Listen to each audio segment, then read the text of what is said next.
Hey gang, welcome to another Toolbox rigging, stunt rigging Toolbox talk, however you want to call it today.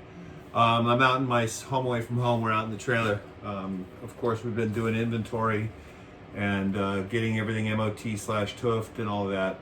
Anyway, so I was out here and I thought I'd go through connectors, carabiner shackles, some other things. I'll start with saying that most stunt riggers, especially these days, come from a recreational background, so they use carabiners for everything. And carabiners, in my eyes, are not optimal. They're not designed to be cross-loaded. They're not designed to be tri-loaded. So you run into problems using carabiners. And I'll just start. You've got shapes. You've got the Ds or modified Ds. You've got some that are a larger D than others. But you can see that the way the shape is on these, they're basically a D. You have small modified Ds such as this, which are almost an oval because there isn't such a large angle here. So those are your D carabiners. Then there's the true ovals, which are like this. I have bunches of these. As a matter of fact, you know, we can come in and find true ovals everywhere, depending on what you need. First thing I'm going to talk about is the Ds. D carabiners are meant to be loaded along the spine, which means from this point to this point. You can get them in various strengths, and it's listed as breaking strength. So when you're working with these, you have to think about that. It's not working load, it's breaking strength, MBS.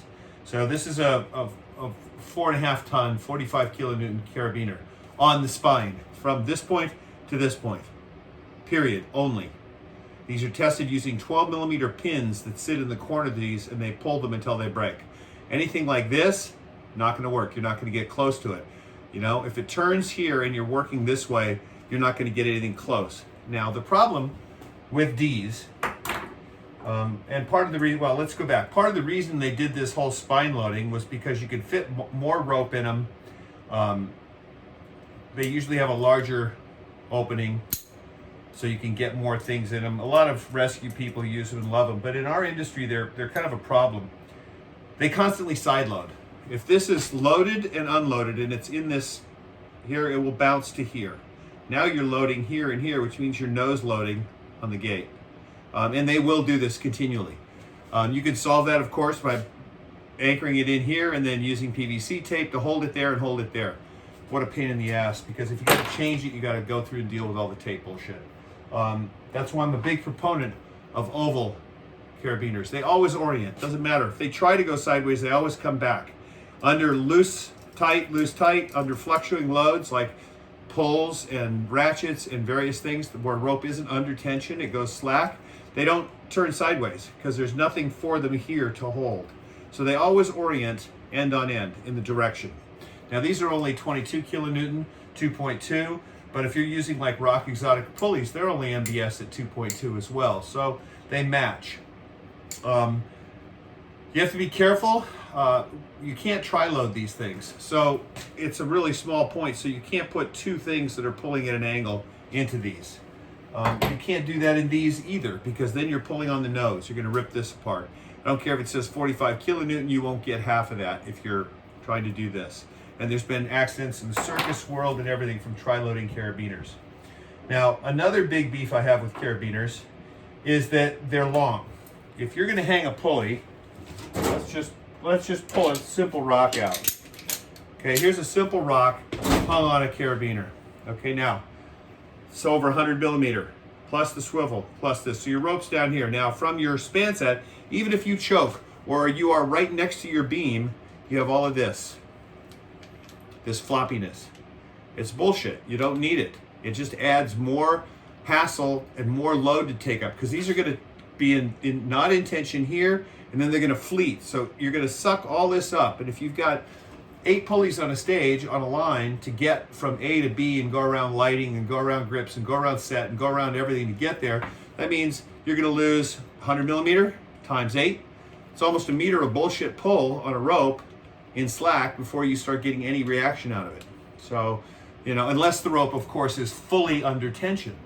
But, you know, we don't get a lot of it. We get movement into things. You have to let people move. You have to let them step in. So basically, if they're stepping in, nothing's under tension, boom. you've got 800 millimeter to pull up again, or 800 millimeter to pull up again. So the length on this is a huge disadvantage. Now that gets to be, in some countries I work in, guys use these things.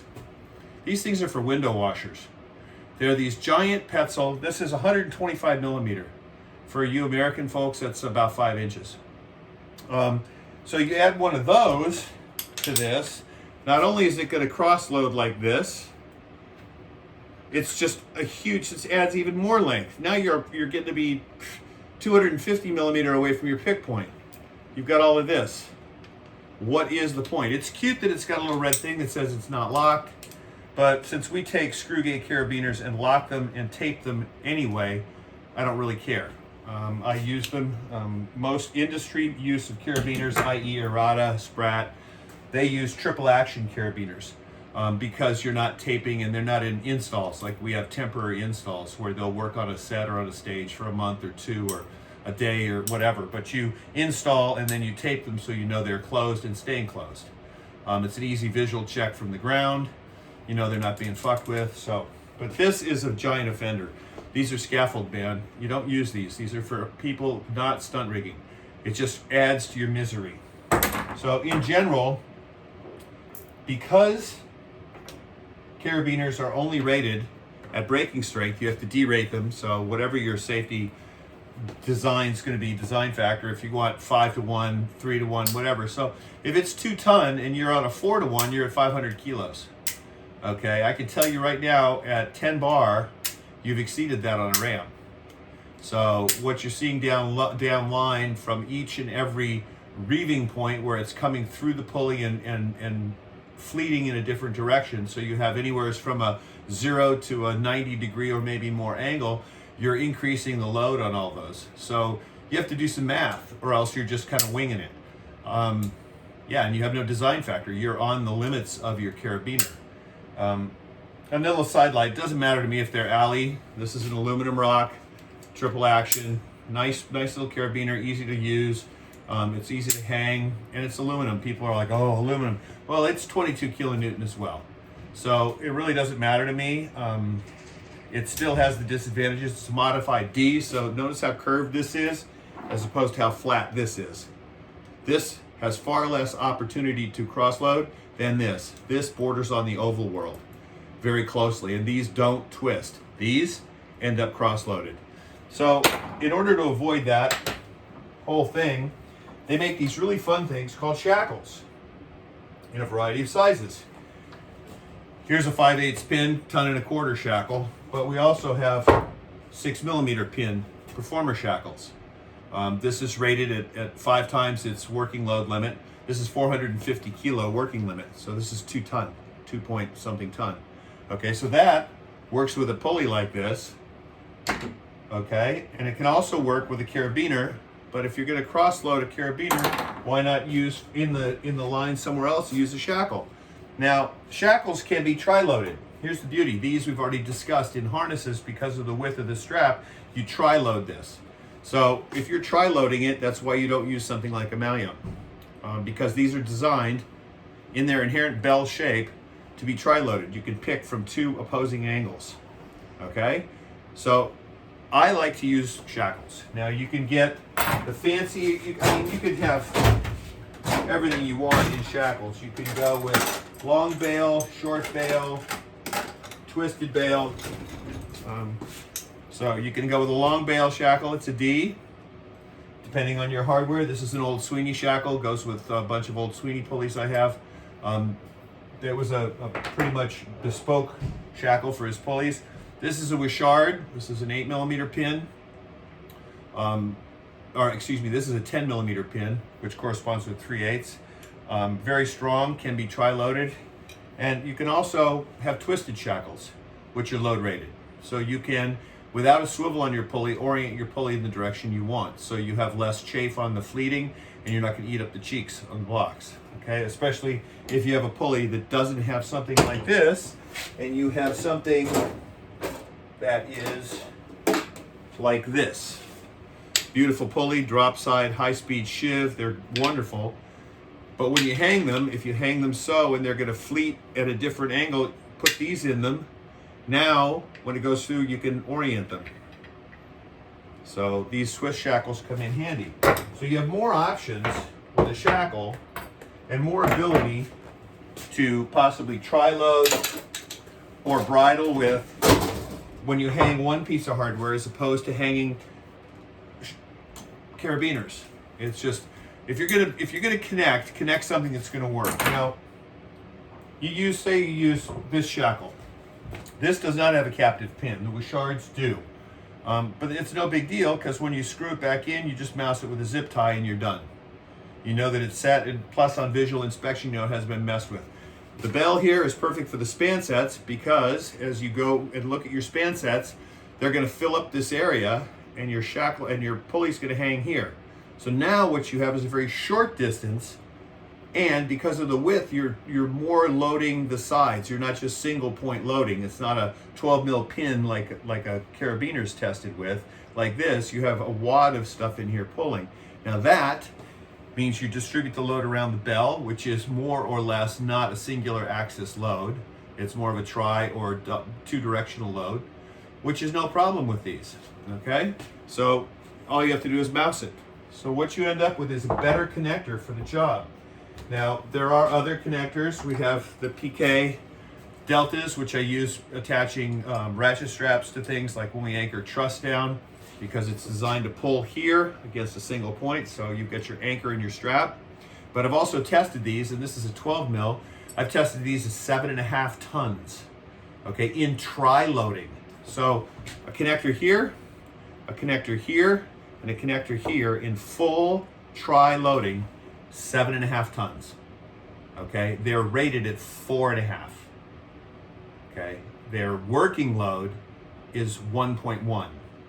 So there's a huge design factor in a connector like this. And always remember, when you're using these, you have to use a wrench to close these, okay?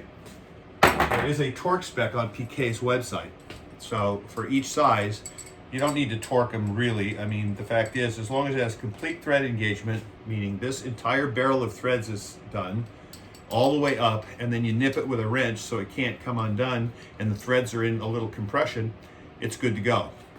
Here's an oval designed for pulling end to end. Remember guys, these are specifically used as replaceable chain links. That's what they were invented for. And then PK started coming out with other connectors like this and twisted connectors like this. Now, when it comes to shackles, just a note, D shackles are not meant to be tri-loaded. Bow shackles are meant to be tri-loaded. This does not like this. This U, it's just like the difference in a carabiner. This oval means it's loaded this way. It stays that way. Okay, with this, you can triangulate it. So if you want to bridle something over, you can do so. I mean, not every pulley happens to be in the right place on a beam. So sometimes you have a bridle or a three-way. Now, shackles work with any of our odd connectors. There's also load rings. Solid steel ring forged to put multiple connectors to tri-load. So you could put multiple shackles on this ring for various tasks, and it's not going to create any problems. You're well within the spec of using them. So that's why I say, think before you start hanging carabiners everywhere. Everybody thinks it's the answer. They're not. And the biggest problem is they're rated in MBS, not working load limit. So for something that's this long, 4.5 tons, you can have something that's less than half of the length that's 4.5 tons. So now your pulleys hang better, you're actually loading your span sets better. This can twist, this can get up. You can end up with this pulling from here, which is going to really reduce your load rating. That's not an option. Here, you don't have a choice. Here's the smart option. You have options you can go from. It's not just hung by one of these. And a lot of times when you got to breast a pulley over, guys will take these, then it'll be hung, and then they'll breast it. So where's it going to go? It's going to pull on the nose. Okay? Bad thing to do. Try loading a carabiner. Not your correct thing to do. So that's just a little quick word on connectors, because you can go to things like these, which slip over my pulleys, and I use these a lot when I'm not throwing them on the ground, because I can connect With a shackle underneath this plate, I can hang this on a line and pull it back and forth if I need to. I can also use this as a separate thing to spread a load in multiple directions. And you get into the old UFOs, they don't make any more. You can get into all sorts of connectors on connectors for what you need to do. But remember, your basics are carabiners and shackles. And of the two, shackles are your smart bet. They won't cross load under repeated tensioning and slacking, as a D will. They're listed in working load limit. Now, here's a good thing. Here's two of the same size shackle. This is a carbon steel shackle. This is a normal steel shackle. Now, this is a 3 1/4 ton shackle here. Okay, same size is 3 1/4 ton. They're both rated the same, right, for working load. This is based on a design factor of 7. Okay, this is based on a design factor of 5. The carbon steel has a better finish. It's smoother, so for anchor shackles, like when you're anchoring stuff to your concrete blocks or your K-rail or your IBC containers and things, using these, you have X amount of breathing room. Same working load limit, but at 7 to 1 versus 5 to 1. But still, a connector this big and you're at 3 1/4 ton. You won't even see anything close to that with these. Okay, because have nothing left. If it's breaking at 4.5 ton, 45 kilonewton, plus or minus, you can do the math.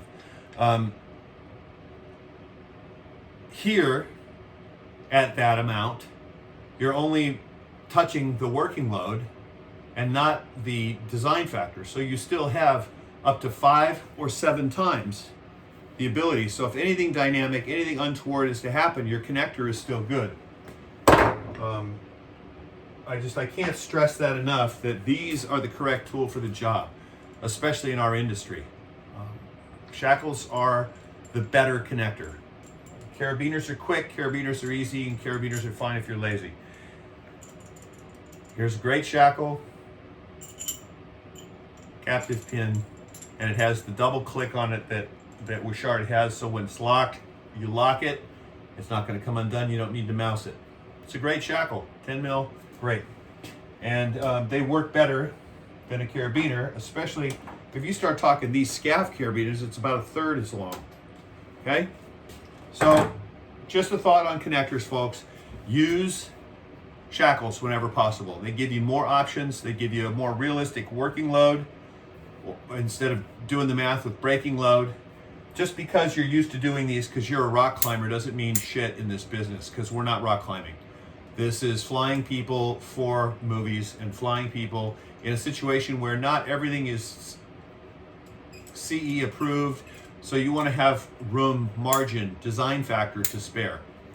So that's the main takeaway today, is you have options with your connectors, you have options within your shackle world. So you can twist, you can arrange things so that everything fleets correctly. If you need to spread load, you have load rings. You have a variety of things, and then you can even get into strange little connectors made by Petzl, which they're in here somewhere. I should find them. If I look for them, I won't. You have bolt together rings out of Alley, which I've used as well. You bolt them on, and I've used them on harness. I've used them on a variety of things because they're quite efficient and strong. They're aluminum. They're rated at 22 kilonewton. So 2 ton, but that's braking, but you always have to think, okay, that's 500 kilo working load. So if you're going to see a dynamic drop on a load of 100 kilo, like a good gold tail drop is 5 times the body weight. If it's 100 kilo, that's 500 kilo. You're at limit right there. Okay, so you have to think about what you're using. You have to think about how you're using it. Is it tri-loading it? Once you pull it into tension, what's the vector on it? Does it put it in a strange loading position? Because these, spine to spine, 12 mil pin, that's how they're rated. They're not designed for other things. If it's not on those 2 corners, you're not in spec. Now you need to think about all of that when you're rigging, and the easiest thing is to just use shackle because you don't have a problem with it. Okay? So that's today's thought, out here hanging out in the trailer. Anyway, we'll talk to you again. Bye.